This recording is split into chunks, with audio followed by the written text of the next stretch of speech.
Bongkar kedok mereka berempat, kong kali kong menjual rakyat.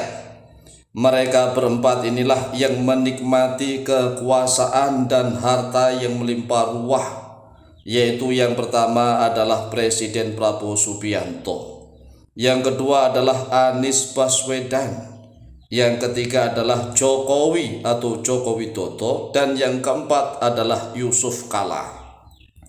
Nah, Presiden Prabowo Subianto sendiri karena sangat haus kekuasaan, mulai tahun 2009 sudah mencalonkan diri sebagai calon wakil presiden, mendampingi Ibu Megawati, meskipun kalah dengan pasangan SBY dan Budiono.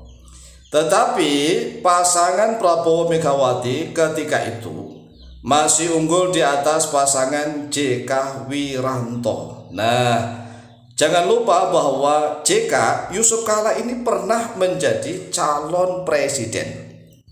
Calon presiden ya, meskipun Yusuf Kala itu sudah ditakdirkan oleh Allah pernah menjadi wakil presiden Republik Indonesia 2 kali, yaitu wakil presiden Republik Indonesia yang ke-10 dan wakil presiden Republik Indonesia yang ke-12. Perhatikan nih, mereka inilah penikmat kekuasaan dan harta kekayaan di Republik Indonesia yang pandai mengatasnamakan rakyat.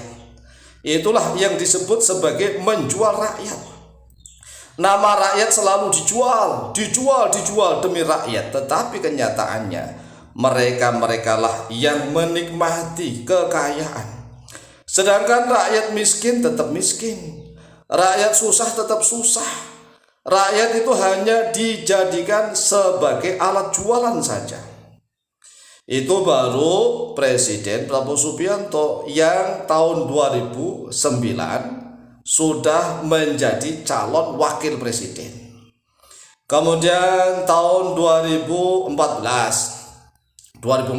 itu Prabowo Subianto menjadi calon presiden. Nah, perlu diingat Pilpres tahun 2014. Anies Baswedan ini yang dipuja-puja oleh orang-orang yang memuja Anies, ini pernah menjadi juru bicara tim pemenangan Jokowi JK. Perhatikan nih. Jadi orang-orang yang mengidolakan Anies kemudian menjelek-jelekkan Jokowi, jangan lupa Anies Baswedan itu pernah menyanjung-nyanjung Jokowi. Sebaliknya, orang-orang yang terlalu mencintai Jokowi jangan terlalu mendustakan kepada Anies. Jadi kita sebagai rakyat Indonesia ini harus sadar dan waras. Mereka itu hanya pandai berakting, bersandiwara politik kekuasaan. Yang menjadi korban siapa? Rakyat. Cobalah perhatikan. Kalau Anda ingin fanatik, misalnya fanatiklah kepada sosok-sosok ulama yang alim, yang bijaksana, yang selama hidupnya sudah berjuang untuk rakyat, meskipun mereka tidak menjabat apa-apa. Itulah ciri-ciri pejuang-pejuang sejati. Para ulama-ulama yang alim, yang mendidik rakyat, bahkan berjuang mengentaskan kemiskinan rakyat di sekitarnya. Masih banyak para ulama-ulama alim di Nusantara yang seperti itu. Tetapi karena politik kekuasaan yang kotor, para ulama-ulama yang alim itu sengaja disingkirkan. Nah, inilah kita saatnya bangkit. Rakyat Indonesia harus melek, waras dan sadar.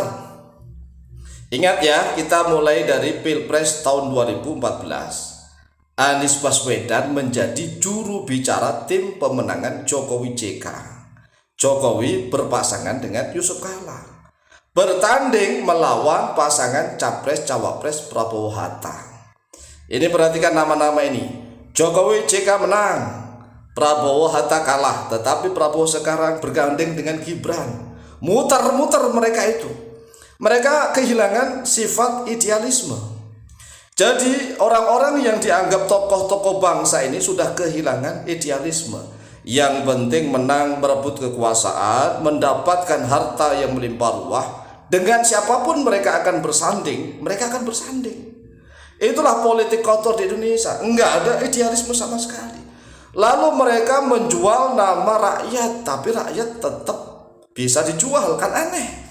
Rakyat Indonesia itu aneh. Nah, sedangkan Prabowo sendiri sejak tahun 2009 ini sudah menjadi calon wakil presiden mendampingi Megawati yang ketika itu kalah dengan pasangan SBY Budiono. Nah, sebelumnya SBY itu pasangannya dengan JK.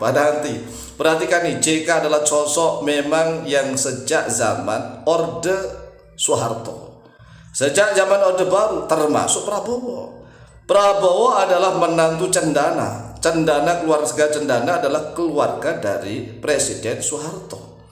Prabowo dan JK orang-orang Golkar awalnya, walaupun Prabowo sekarang ini mendirikan partai sendiri Gerindra, tetapi lingkaran kekuasaan tidak akan keluar dari mereka.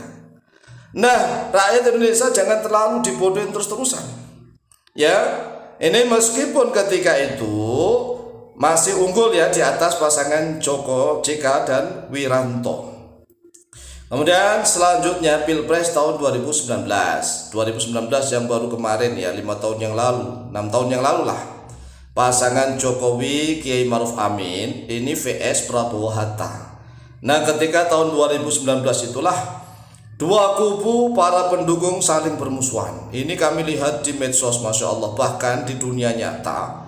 Antara anak dengan bapak musuhan, antara teman dengan teman musuhan, bahkan antara murid dengan guru musuhan, antara orang tua dengan anak musuhan, guru dengan murid musuhan, bahkan suami istri musuhan, gara-gara mereka ada yang mendukung Jokowi Kiai Maruf Amin, ada yang mendukung Prabowo Hatta. Inilah namanya fitnah. Sehingga sampai muncul istilah cebong-cebong dan kadrun-kadrun, kemudian codot-codot dan seterusnya. Masya Allah, rakyat selalu menjadi korban. Oleh sebab itulah nanti ya Pilpres ke depan jangan sampai begitu.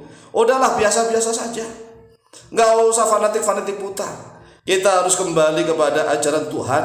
Jangan mau dibodohin oleh para politikus di Indonesia. Kemudian Pilpres tahun 2024 Prabowo Gibran. Ini kan Prabowo awalnya musuhnya Jokowi, tapi bisa-bisanya Prabowo gandeng dengan Gibran. Kemudian VS Ganjar Mahfud. Ya, kemudian VS Anies Caimin. Anda mau mengidolakan yang mana? Enggak ada idola di sini. Enggak ada, mereka semuanya sama. Yang penting mendapatkan kekuasaan dan harta yang melimpah ruah. Mereka lah akan menjadi lingkaran yang sama. Jadi dari semua sandiwara politik kekuasaan itu, hanya mereka lah yang menang, yang menikmati kekuasaan, harta yang melimpah ruah. Sedangkan rakyat Republik Indonesia tetap menjadi korban. Oleh sebab itulah jangan selalu menjadi korban politik. Mari kita berjuang sadar waras. Semoga NKRI menjadi baldatun thayyibatun wa rabbun ghafur. Amin amin amin. Allahumma amin. Allahu akbar.